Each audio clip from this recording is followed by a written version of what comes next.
Assalamualaikum, hai guys. Kembali lagi bersama saya AA dalam AA TV.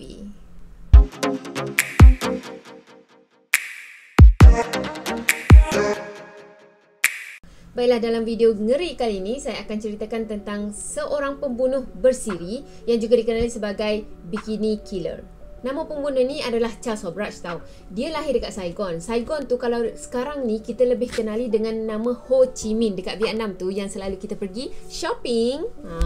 Mak dia ni orang Vietnam dan ayah dia pula orang India. Dia adalah hasil daripada hubungan terlarang daripada kedua-dua ibu bapanya ni. Dan dia dilahirkan pada tahun 1944. Kira kalau sekarang ni dia hidup macam bayar-bayar opah-opah kita lah kan.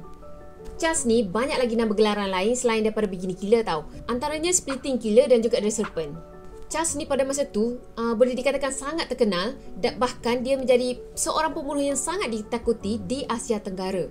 Dia punya jenayah ni aktif di seluruh Asia, bahkan dari Istanbul ke Hong Kong daripada awal 70-an sehingga pertengahan 70-an. Macam yang saya cakap tadi lah, dia ni adalah anak yang tak saf taraf daripada seorang lelaki India yang bekerja dekat kedai jahit dengan seorang perempuan simpanan daripada Vietnam. Dia ni banyak habiskan masa dia dekat Saigon tau, ataupun Ho Chi Minh lah. Jadi masa tu adalah zaman perang. Masa tu Jepun tengah nak tawan Vietnam. Vietnam masa tu dijajah oleh Perancis dan dia hidup dalam kolonial Perancis.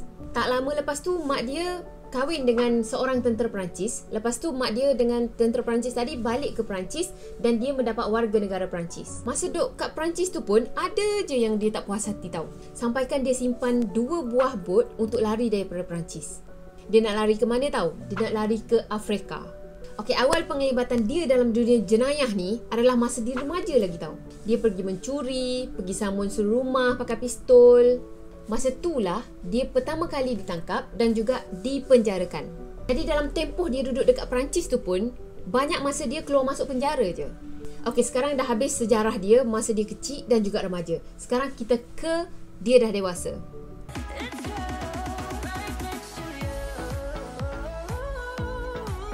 Masa dia dalam penjara lagi, ada seorang sukarelawan ni, dia kenalkan Charles Hobart ni dengan seorang perempuan tau. Perempuan tu adalah perempuan yang kelas pertengahan lah. Korang tahu kan, kalau zaman dulu dia ada kluster-kluster dia. Kelas bangsawan, kelas pertengahan, kelas hamba, miskin, macam gitu. Jadi wanita ni adalah tergolong dalam kelas pertengahan. Jadi nama perempuan ni adalah Chantal Compagnon. Chantal Compagnon. Saya tak tahu macam mana nak baca, nak pronunciation dia macam mana. Jadi korang, saya letak je lah kat sini Okay. Jadi lepas je diorang kenal beberapa minggu, Charles terus melamar perempuan ni tau. Tapi belum pun diorang tu dapat kahwin, Charles ni sekali lagi ditangkap sebab curi kereta.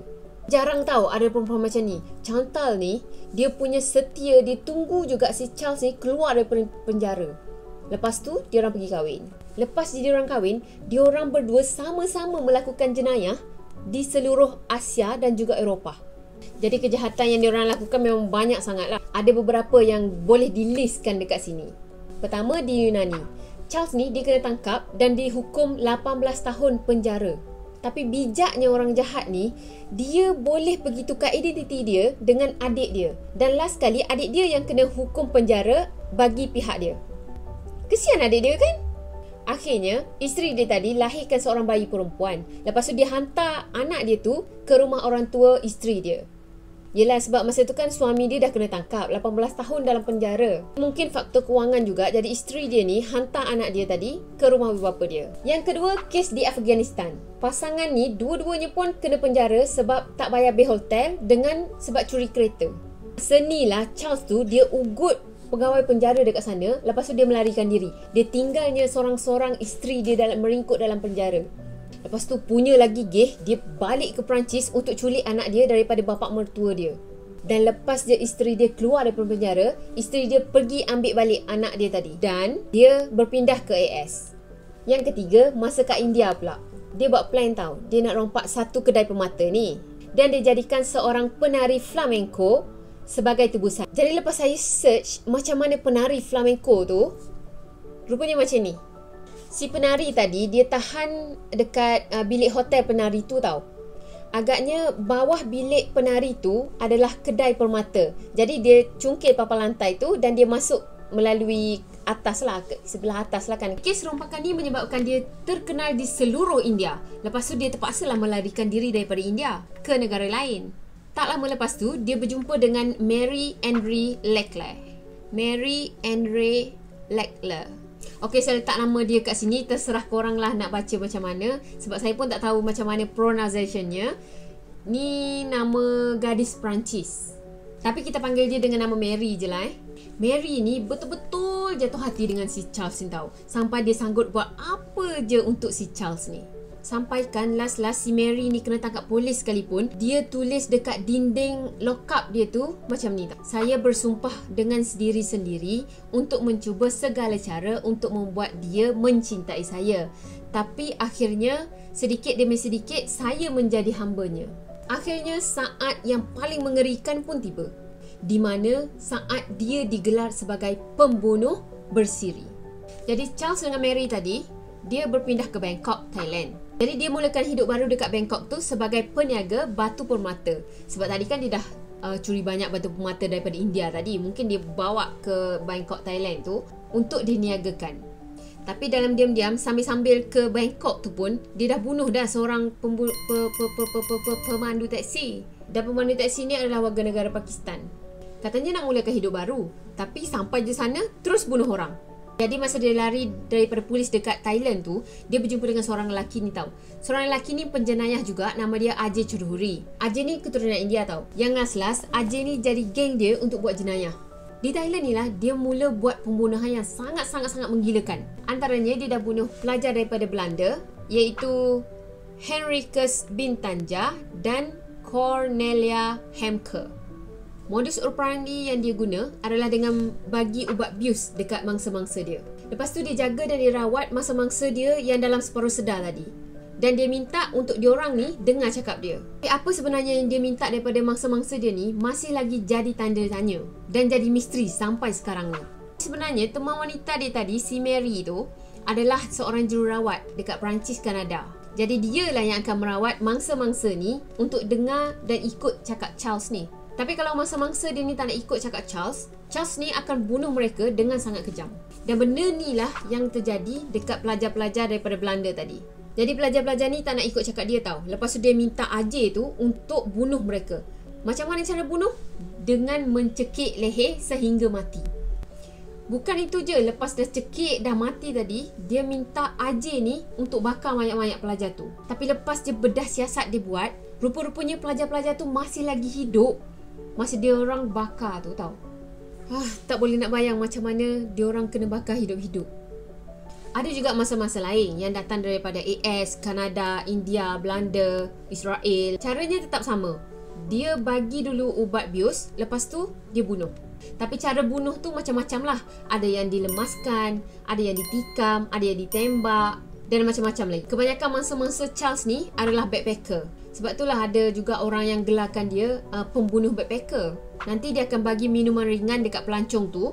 Lepas tu tahu-tahu je pelancong tu dah lemah ataupun sakit. Sebab yelah dah dia bagi ubat bius tadi kan.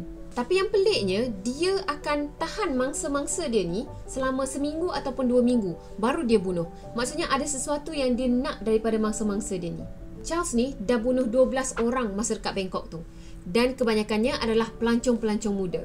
Tapi ada juga yang cakap dia dah bunuh antara 12 ke 24 orang. Jadi anggarannya sebegitulah kot. Pada zaman tu kan teknologi masih lagi terbatas. Jadi dia lebih senang dan mudah untuk melakukan jenayah. Kiranya taktik yang dia guna tu menjadilah kan, sebab dah berkali-kali bunuh orang pun tak tertangkap juga. Kebanyakan korban-korbannya ni pun tak dilaporkan sebab ada perjalanan keluar masuk daripada negara tu. Sebenarnya Charles dan Mary ni dia guna pasport mangsa-mangsa dia untuk keluar masuk negara Thailand. Dan lepas jumpa mayat, barulah orang tahu yang mangsa tu sebenarnya dah meninggal. Berbalik kepada cerita kematian pelajar tadi, ni cerita di mana detik-detik untuk membuat penangkapan si Charles ni. Nippenberg. Saya rasa dah betul dah pronunciation dia. Nippenberg. Nippenberg ni adalah seorang detektif. Bila dia dengar kehilangan pelajar Belanda tadi, dia terus buat siasatan. Dan dia dapat tahu ada seorang lelaki misteri warga negara Perancis ni yang selalu ambil pelancong-pelancong untuk tinggal dengan dia. Jadi dia pun siasatlah lagi dalam kan. Lepas tu dia dapat tahu yang kehilangan pelancong-pelancong lain pun ada kaitan dengan lelaki misteri tu. Tapi dia tak bagi tahu polis Thailand sebab dia syak yang ada antara polis Thailand tu yang korup. Jadi dia tak naklah penemuan dia tu sia-sia kan. Jadi ada beberapa teori yang Knippenberg ni buat tentang kes ni. Pertama, mangsa ni dibunuh sebab dia menolak usaha perniagaan si Charles tadi. Kedua, dengan penolakan tadi, ia memicu keasyikan masa kecil si Charles ni yang selalu ditolak. Mungkin dia rasa syok lah kot, ataupun teruja dengan rasa ataupun perasaan yang dirasa masa kecil dulu yang selalu ditolak, selalu ditidakkan. Faham tak? Ada setengah orang yang menghayati perasaan-perasaan begitu. Sebab itulah dia orang dikenali sebagai psikopat kan. Apa pendapat korang? Last kali, Knippenberg ni bukan main gigih lagi. Dia paksanya polis Thailand tu untuk tangkap si Charles ni. Tapi si Charles ni, korang tahulah, dia ni cekap tau babak melarikan diri. Yelah, dah ada dalam penjara, dah 2 kali dah masuk penjara, tapi tetap juga boleh keluar daripada penjara tu. Dan akhirnya dia melarikan diri ke Malaysia. Negaraku Malaysia. Dan masa dia lari ke Malaysia tu, mungkin ada konflik dengan Ajay tadi, dan dia bunuhnya Ajay tu. Padahal Ajay tu dah setia dah dengan dia. Jadi daripada Malaysia tadi, dia balik ke India, lepas tu ditangkap kat sana. Kes kenapa dia boleh kena tangkap dekat India tu, sebab dia cuba untuk bius beberapa pemain rugby daripada Perancis tau. Dan juga sebab kes bunuh dia yang dia buat pada tahun 1976. Hukuman penjara dia dekat India tu pendek je sebenarnya. Tapi dia sengaja lari daripada penjara Tihar di India pada tahun 1986. Penjara tu terkenal lah kalau dekat Delhi. Dia lari daripada penjara tu dengan memukul kepala pengawal dekat sana. Dan dia sengaja buat diri dia ditangkap balik dekat Goa. Teringat pula cerita Afghanistan kan? Goa, Delhi. Wow. Akhirnya sebab dia dah lari tadi, hukuman penjara dia pun ditambahkan selama 10 tahun lagi. Kalau korang nak tahu kenapa dia buat macam tu, sebab dia nak lari daripada hukuman membunuh dekat Thailand tadi. Korang tahu dekat Thailand ni dia ada undang-undang batasan tau. Jadi kalau dia boleh panjangkan hukuman dia dekat India tadi, kes dia yang dekat Thailand tu dah habis tempoh dah. So kira dah tak jadi kes lah. Bijak kan? Jadi kalau zaman dulu korang buat jenayah apa sekalipun, dia ada jangka masa salah satu kes tu tau. Dan kalau dah lepas waktu dia, pihak berkuasa memang tak boleh buat apa-apa. Jadi samalah dengan kes Charles ni. Sebenarnya dia kalau ditangkap dekat Thailand tu, dia kena hukum mati tau. Tapi kes dia tu aktif dalam masa 10 tahun. Sebab itulah dia nak panjangkan lagi tempoh penjara dia tadi. Dan akhirnya dia dibebaskan pada tahun 1997. Masa dia baru-baru keluar daripada penjara tu, nampaklah dia macam insaf, perbaiki diri. Yelah kan ada masa yang lama untuk merenung diri dalam penjara tadi kan. So nampaklah dia macam dah berubah jadi baik macam tu. Sampai Charles cakap dia pernah melakukan beberapa kesilapan dalam hidup dia dan dia nak lupakan yang lama dan mulakan hidup baru. Lepas keluar je daripada penjara India, si isteri dia tadi, companion tu, dia balik daripada AS dan kembali ke sisi suami dia, si Charles ni lah. Dan si Charles ni pula tak lama lepas tu dia paksa isteri dia untuk jual tanah warisan isteri dia tau. Dan dapatlah duit kan dalam 80,000 macam tu. Lepas tu semua duit tu dia habiskan untuk judi. Lepas tu adalah pemberita yang tanya, kenapa isteri dia ni boleh tahan dengan lelaki macam ni kan? Lepas tu isteri dia ni jawab apa tau? Saya mencintainya. Betul lah tu kan, cinta tu buta. Sebenarnya ada banyak lagi kisah-kisah cinta dia yang lain yang saya tak ceritakan lah kat sini. Kalau korang nak tahu, korang kena cari, kena baca lah. Cuma saya nak bagi tahu yang dia ni bukannya setia pun. Dia malah ada anak dengan orang lain juga tahu. Tapi dia macam tak nak ceritakan secara lebih detail. Pada tahun 2003, Charles ni ditangkap balik dekat Nepal. Sebab dia memang dikehendaki pun dekat sana. Sebab dia pernah melakukan 2 pembunuhan pada tahun 1975. Dia dah bunuh Lauren Carey yang berasal daripada Kanada dan juga Connie Bronzik yang berasal daripada Amerika. Masa dia kena tangkap tu, dia kecam lah sebab dia cakap, saya datang ke sini sebab nak menghadiri satu program TV kraft tangan. Kenapa korang buat saya macam ni? Kononnya dia ni nak buat kerja kemanusiaan lah untuk bantu anak-anak. Tapi adakah dia betul-betul berubah? Wallahualam. Korang rasa dia betul-betul berubah ke? Yelah, dengan izin Allah, manusia ni boleh je kan nak berubah daripada jahat kepada baik. Dan ada juga yang baik berubah kepada jahat, kan? Akhirnya dia dipenjara dekat penjara Kathmandu dekat Nepal. Jadi ada undang-undang dekat Nepal ni, kalau usia banduan tu cecah je 70 tahun, dia orang kena dibebaskan tau. Tapi pembebasan Charles ni memang sengaja ditangguhkan ataupun sengajalah dilewat-lewatkan. Jadi Charles ni mempertikaikanlah hak dia kan. Sepatutnya dia dah kena bebas dah sebab umur dia dah cecah dah 70. Tapi dia tak boleh buat apalah sebab masa tu memang dia dalam tahanan. Walaupun dia dalam tahanan time tu, tapi dia adalah salah seorang banduan yang terkaya. Tahu tak kenapa? Sebab dia jual kisah-kisah hidup dia ni. Bahkan ada yang buat di filem. Dia jual kisah dia dengan harga 5 juta Perancis. Dan setiap kali wawancara, dia akan cas 6,000. Jadi ada sumber yang mengatakan, dengan jual kisah dia je, dia boleh dapat 15 juta. Banyak kan? Gila tak banyak? Dan last kali dia diwawancara pada umur dia 75 tahun. Dekat Nepal tu lah, penjara Nepal tu. Pada tahun 2008 tu, dia kahwin dengan Nihita Biswas tau. Nihita ni adalah anak kepada peguam bela dia. Dan katanya Nihita ni dah jatuh cinta dengan dia. Jadi diorang pun kahwin dekat dalam penjara tu dekat Nepal. Masa kahwin tu Nihita baru je 20 tahun tau.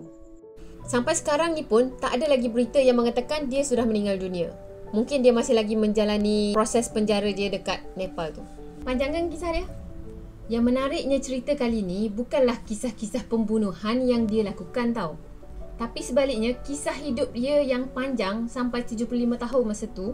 Tapi sayangnya banyak dihabiskan di dalam penjara di seluruh dunia. Jadi ingatlah, kalau kita buat jahat tu, tak ada kesudahan yang baiknya.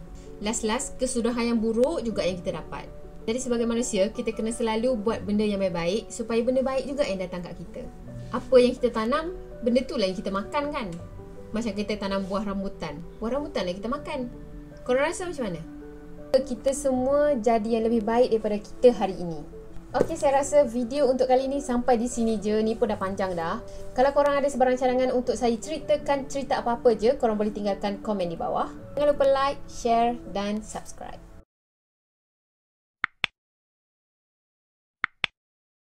Tolong subscribe, tandanya korang support saya. Okey, sampai di sini dulu. Assalamualaikum. Bye-bye.